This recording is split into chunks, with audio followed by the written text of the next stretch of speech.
From one retail investor to another, this is Trader72. Welcome back to my channel, guys. I hope you are all very well on this midweek. We are back with another analysis, or actually more of a DCF analysis this time around.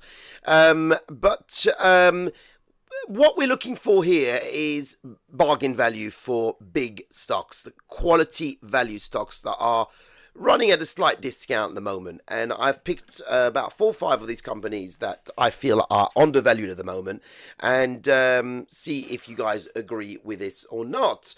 Now, before I start, I'm not a financial advisor. I have no financial background. This is purely on an advisory side of the business. I have been doing this for about 10 years, for some of you who don't know me, on and off as a retail investor, and I've learned along the way. My mistakes after mistakes have been painful, but also a few good winners as well over a period of time.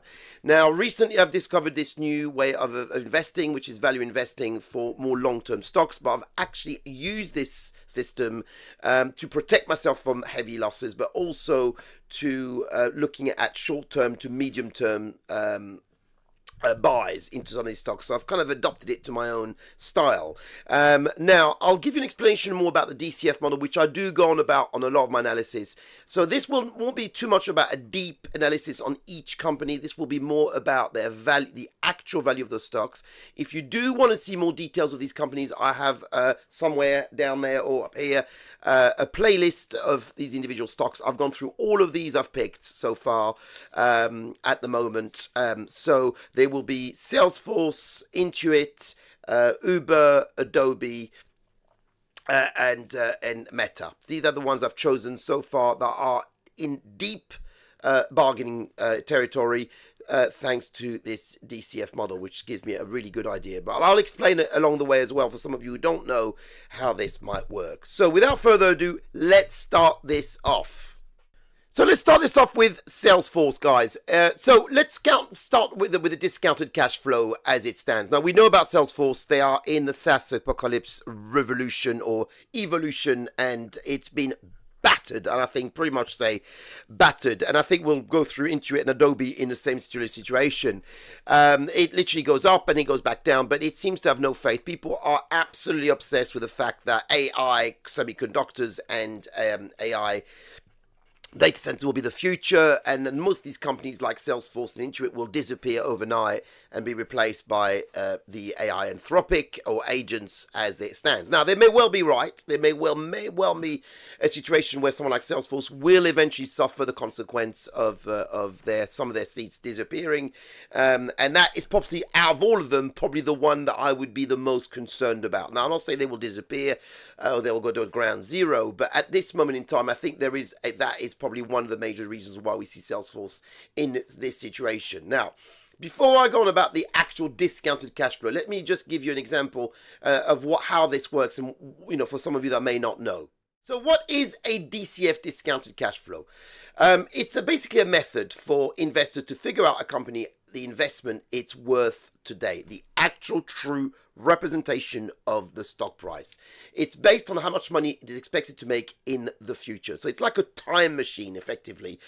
You know that there is obviously the past 10 year, which will give you a kind of a basic idea of what the company growth will be, and the future cash flow of the company over the next 10 years. So the goal is to figure out what is the company actually worth based on real world business performance, like assets, earnings, and future growth potential. So to give you an analogy here, and this is written big, so some of you I'm sure can read this through. It's like buying a house. If you buy a house at $500,000 and the market is utterly crazy, which it pretty much is here in the UK, and you check the foundations, you check the neighborhood, you check the size of the house, and you calculate that the house is realistically really only worth $400,000. That is what you call an intrinsic price. In simple idea, it's very much based on real estate, this system, and I know quite a few of the value investors, like some of Warren Buffett, especially Paul Town, use this system quite a bit, and I've adopted this in my own way. Now, more short term to medium term, I have got a long term stock that I look at as well that I'd like to do in terms of my portfolio, but at this moment I've adopted this system as it stands. So that is the basic idea of what a DCF model is about. It's about working the true worth price of the stock as it stands. The market will go up and down. The stock market will go crazy, will go in, will overprice a stock price or underprice a stock price, depending on people buying or selling. It's all about the herd immunity, and it goes up and down. Now, that doesn't give you a true representation of the price, and that's where free cash flow combination with a DCF model of 5 to 10 years, that depending on what you want to do. So that is what a DCF model is. So as you can see here, just to give you an example again, the past 10 years, we've got an idea that that's the earnings of the past 5-10 years, 27-28%. And the future now, we're looking at the future. So it's like a time capsule where we think the free cash flow will go. Now, free cash flow obviously depreciates over time, so you have to give it a discount rate over the next few years of 8%. Now, you can move it to 10% if you want to, depending on the sector and which company, but the average, I average out at 8%. It makes it easier that way. The perpetual rate here, to explain, is the terminal rate beyond the 10 years. We can't obviously give a free cash flow idea or 8% discount beyond 10 years because that is too far ahead. So in this instance, we are going to give it a terminal rate, what we call a terminal rate or perpetual rate, depending on what you want to call it, of 3%, which matches the US GDP average. So that's where we are with that. Now, once you mix up and you kind of work out the growth rate, which is really down to you what you feel the growth rate is. Now, I like to be quite conservative, so it gives me a proper understanding of the intrinsic price without going overboard. And you have to be quite careful with that to kind of work out what you feel is right. Now, what I feel is 0% growth in this instance with Salesforce. You might disagree with me. Now, there is a system there which gives you an idea that you can go from low, medium, and high. So you could go from 2% growth to 4% growth. Now, considering that it was at 28%, we know that it's been disrupted so far, so that's why I've gone down to 0. Now, it's a bit extreme, but at least it gives me that kind of good margin of safety in a safe ballpark. Now, you can, as I said, you can increase it more, and you can see that you can get a better upside as you increase it. Now, once you've done the growth rate and you're happy with that, you then match it with the sum of, so the FCF, the cash and equivalents, the total debt of the company, the equity value, and the shares outstanding out there at the moment. You mix and match all that, and it gives you a intrinsic price, voila, of $261.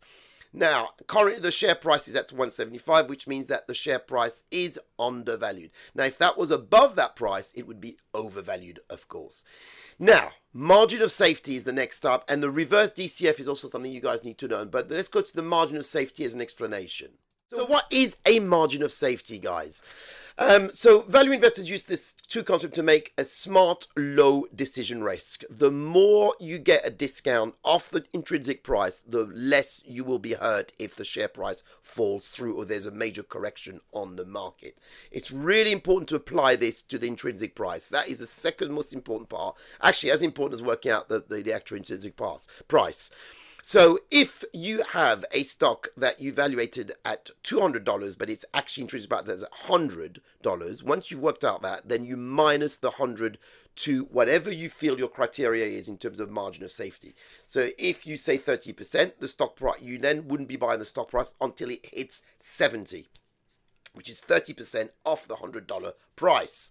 So that gives you an idea there of what it is. Now, my criteria is between 30 to 40%. I think 50% is quite extreme, although there's a few examples of companies that I've chosen today that are in that ballpark. But it's very rare that you'll see a quality of that stock go down to 50%, unless there's a major issue, of course.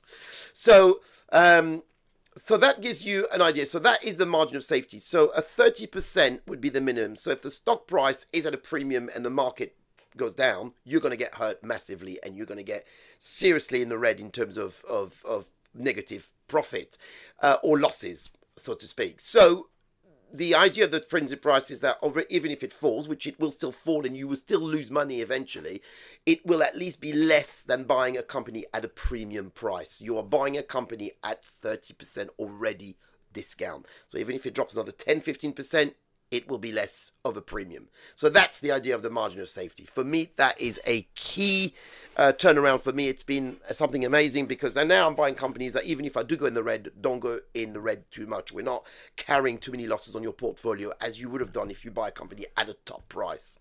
So 30 to 40% would be mine. Some people like at 20 to 25. So depending on your threshold, your pain threshold, of course. And of course, you know, there's always a company that could be a falling life where you catch it. But Adobe is a prime example of me buying too early last year at 12, 15% discount. And it's now gone to 40% discount. So I'm now carrying a heavy loss at this stage. If I'd waited a bit longer and worked out my value, my intrinsic price plus a 40, 50% discount, I'll be carrying half of what I'm losing at the moment. So that, to give you an example, the reversed discounted cash flow is what the markets are valuing the stock at in terms of growth. Instead of trying to predict the company's future cash flow to estimate what the stock should be worth, you start with the current stock price and work backwards to figure out what the growth rate of the market is already pricing in. So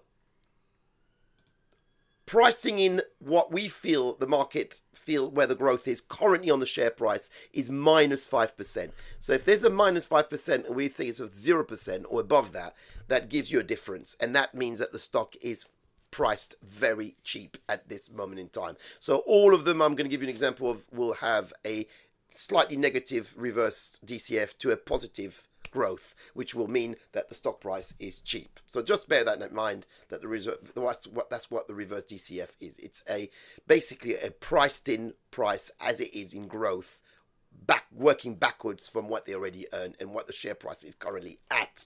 And then the future growth is what gives you an idea of if the stock price is cheap or not. So that is the reverse DCF, guys. I hope that all makes sense. If it doesn't, happy to explain further. Make comments below and ask me any further questions at this moment. But I feel like I got to know this system really well, and it has tremendously helped me in terms of buying stock at the right price. If you buy a good company at the wrong price, it can be a disaster, guys. So remember, a stock can be a voting machine, but in the long run, a weighing machine. So that's where you should definitely bear that in mind. It's a great quote indeed. So to go back to Salesforce, 0% growth we've calculated at the moment, being conservative, 261, currently at 174, gives you about a 30% discount, great discount. But again, might be worth having a look at that. Now, it says Intuit there, guys, apologies, it is actually Salesforce, so apologies there if I've got the wrong name. Moving on to the next one, Adobe, one of the ones I hold at the moment. It's been fairly painful because, as I said to you guys, for clarity, because I like to be very clear and very transparent, that it's not all smooth and money when you do retail investing. I bought Adobe at the wrong price, and now I've got it on my portfolio for the past year, and it hasn't recouped. Now, again, caught into this AI situation, but I think Adobe with Firefly and the integration of Firefly as an AI tool will be a key turnaround for Adobe in the long run. Their results are in a couple of days' time, so that could be quite crucial. My growth rate again is at 0. I think that's again being very conservative. I think there will be more than that, but at this moment we're going to go for argument's sake at 0% with a reverse DCF of about 5%. So I think there is time for growth there within the company, minus 5%, sorry. So I think for me, from my point of view, 378 to what it is at the moment, 233 is above the 33%. You're probably looking at 35 to 36% discount on the share price. That's with a 0 growth. Now, if you feel it's worth more than that, it could be easily 40 to 50% if you're looking at 2 to 4% growth going forward. Again, it's entirely up to you what you guys feel the growth of the company will be, but keep it within a ballpark and you will be, there will be slight fluctuations, but again, it's down to you what you feel. This is why my threshold is being conservative at the moment, and that's why I feel the growth rate for Adobe could be at the moment. So again, another bargain there based on its intrinsic price and a margin of safety. Uber. Now, Uber, again, tremendous player, massive, great fundamentals, free cash flow for the first time. It turned from negative to free cash flow in the past few years. It has various different businesses, amongst obviously one of them, the robo-taxi, which has been, rolled out very much in the next few months, actually in London, as well as in the UK and everywhere else in the world. And I think this is going to be a tremendous turnaround. There is a competitive market. The Moat is not potentially as good as some of the others I've picked, like Meta, which is coming up next, or even Intuit in that respect, but it has a huge business with huge potential. I think Bill Ackman, one of the big investors, has obviously bought in massively into Uber and believes in the thesis of Uber. It has going through a lot of issues in terms of regulation from different countries and litigations, which has kind of stemmed the growth of the stock price, and I can't believe that they're still only at $70 a share at the moment after being nearly at 93 pretty much in the last year in 2025. It is currently now my growth rate I've chosen for this is 8%, considering that obviously the last 4 years has been 103, but again, being conservative, you could push up to 10% if you really believe the company is going to hit that, and there's no reason why they can't, if I'm honest, with the amount of businesses they have. From freight to delivery services to taxis, of course.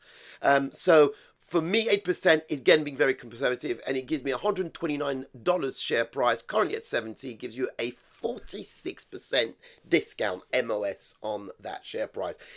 I can't not believe that Uber is at that share price at the moment. I think obviously there's always reasons, but look into it more, guys. But for me, that is a tremendous MOS for this company, and I think it's a quality company that's going to go from strength to strength with AI.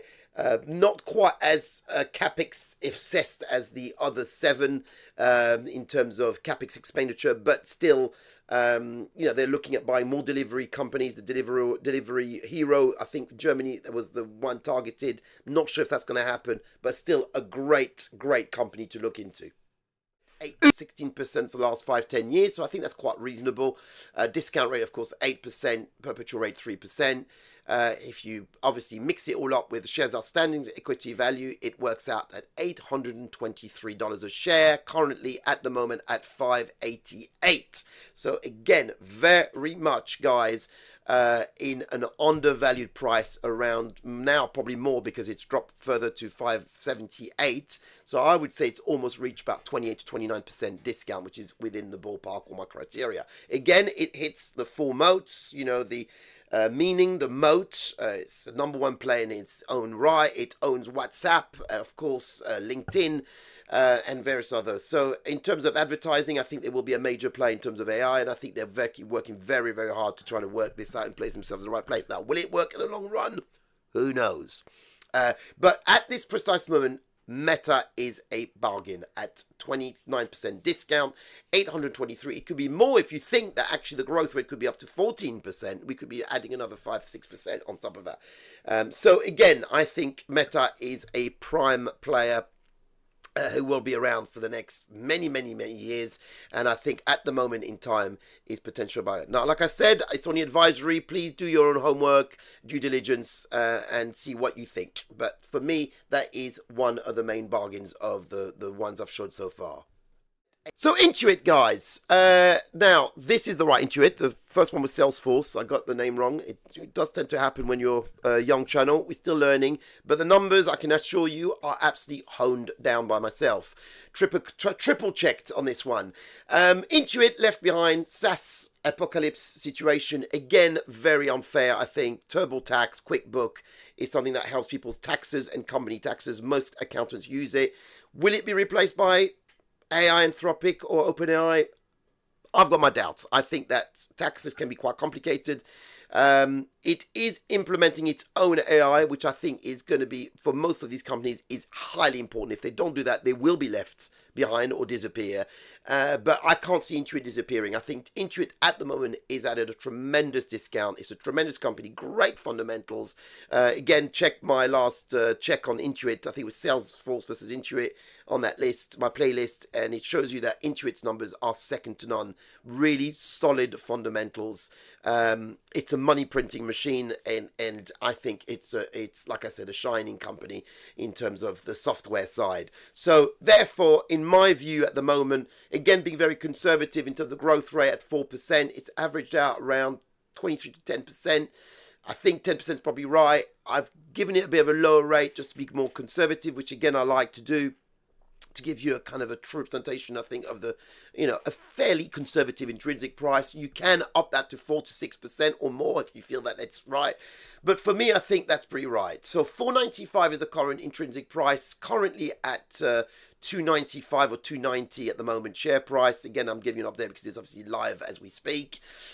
Gives you a 40% discount for Intuit, guys. So I realize that everybody wants semiconductors. I realize that there's an obsession with SaaS being a thing of the past. These software companies will be replaced. I feel that some of them will, but some of them won't. And I think Intuit and Adobe certainly will be around going forward. Again, will depend. I think Intuit and Adobe are both implementing their own AI software, which I think will be a turnaround. So there we go, guys. That's my DCF model for Intuit. I think, again, at a massive bargain and definitely worth a check. So my final thoughts. Well, as you can see here, I've put Meta and Uber in my top two in terms of buying in. I've bought into Uber already at around the 70 mark in the last few days, and I've added a position, an average around 70-40. I can show you in a minute my portfolio. So Uber is already in the book, and obviously Adobe is already on my portfolio. Meta is the one I'm closely going to be looking at as well, although Meta is falling back at the moment. There's been a pullback on the markets, but these two, I think, by far are the most established companies. Meta, world-class business. Facebook, Instagram, the revenue still growing, although viewers have kind of stagnated slightly. New users. Operating margin still amazing. Massive AI opportunity for the future. Yes, it is spending a lot on capex. Yes, it is borrowing money as well. It looks like they're going to be doing a share sale as well, which Google did last week. So there are obviously pluses and minuses, but I think for me there's more pluses than minuses, and it is at a discount off its intrinsic price. So for me, Meta definitely up there as I think the number one company to invest in currently at the share price as it stands. Uber, again, another global leader, delivery business still growing, huge free cash flow generation, strong profitability. We know that from the numbers. Robotaxi partnership is going to be rolled out very shortly. I think that's going to be a game changer. And trading at a valuation which is, again, at a tremendous discount, probably the deepest discount of all of them at 46%. Obviously, depending on what your growth, you feel your growth will be going forward in terms of free cash flow. So for me, these are the top two outstanding ones out of the ones I've showed you so far. Intuit very closely third. Again, Intuit, I think, is definitely another company to look out for in terms of going forward. Has a tremendous fundamentals, software business, TurboTax, QuickBook, credit card, credit Klarna ecosystem, strong recurring revenues, subscription based, a bit like really Adobe. But it has got, again, if they don't implement what I feel will be an AI software, which I think they're doing already now, they will be left behind. So I think there is a little bit of an element there where Intuit could fall off if they don't do the right thing going forward. But for me, these are definitely the top three that I'll be looking at in terms of investment. Now, please leave a comment below and what you think. You might totally disagree with me. There are other companies out there, of course, that are at great discount. I don't think far off Microsoft potentially. There's also MasterCard, Visa potentially, but none of them are in that criteria of 25-30% discount as yet. These I felt were the best companies that have been left behind by investors who, a lot of people are very much set on shiny new thing, maybe FOMO, fear of missing out on investment at the moment in terms of semiconductors. And I think these companies are the real deal, guys. So, like I said, let me know what you think and see if I'm right or not. So that is my DCF model so far. Let me know if I've left out anybody as well that you'd like me to look into, of course. Now, going forward in terms of today's news, well, it's been turbulent, guys, to say the least. The Nasdaq was 4% down yesterday.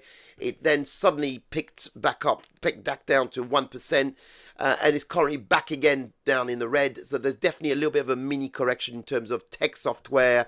I think to throw in the mix, I think there's obviously potentially high inflation at the moment. Oil is still sticking there. And I think potentially a rate hike might well affect the numbers going forward for some of these tech companies. So I think there's a little bit of a pull out or rotation going on at the moment. US 30 is also down by 360 points already this morning. This is only pre-market at the moment.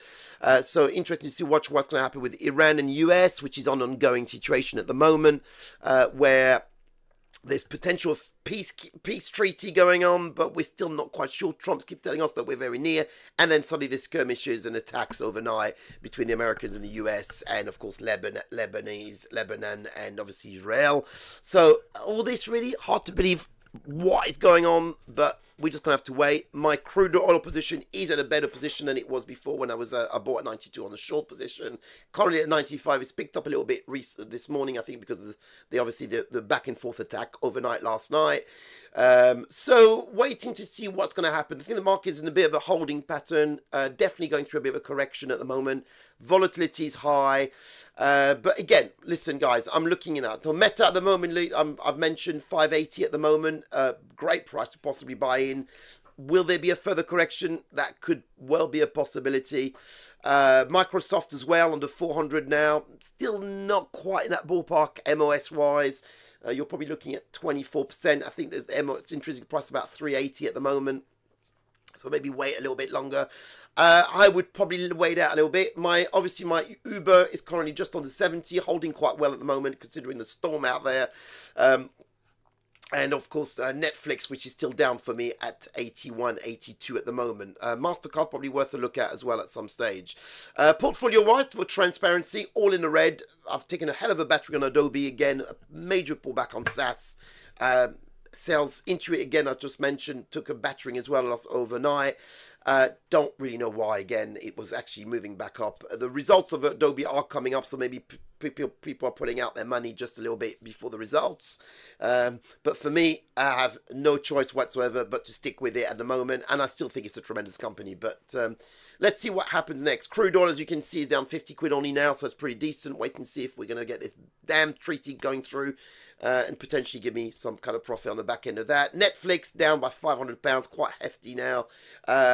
Really thought I bought it initially quite well, stuck with it, and now I'm kind of slightly regretting it that I didn't probably get rid of it quite quickly.